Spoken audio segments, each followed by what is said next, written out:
So hi friends, দেখো আমি আজকে এদিকে বসিয়ে দিয়েছি ফুলকপি, মটর আর আলু দিয়ে একটা তরকারি। ভালো করে কষানো হয়ে গেছে।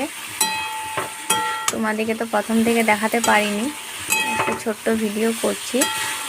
দেখো এখানে লাল লাল করে কষে নিয়েছি ফুলকপি, আলু, কাঁচা মটর দিয়ে একটা তরকারি। আর এদিকে বসিয়ে দিয়েছি আলু, তারপরে কফি ডাঁটা, বেগুন, শিম দিয়ে একটা চচ্চড়ি। এটা এখনও মশলা দিতে বাকি আছে, এখনও কিছু দেওয়া হয়নি। আর হবে এখানে, এই দেখো ডিম সেদ্ধ করে রাখা আছে, ডিমের ঝোল হবে। তো চলো এখনকার মতো টাটা।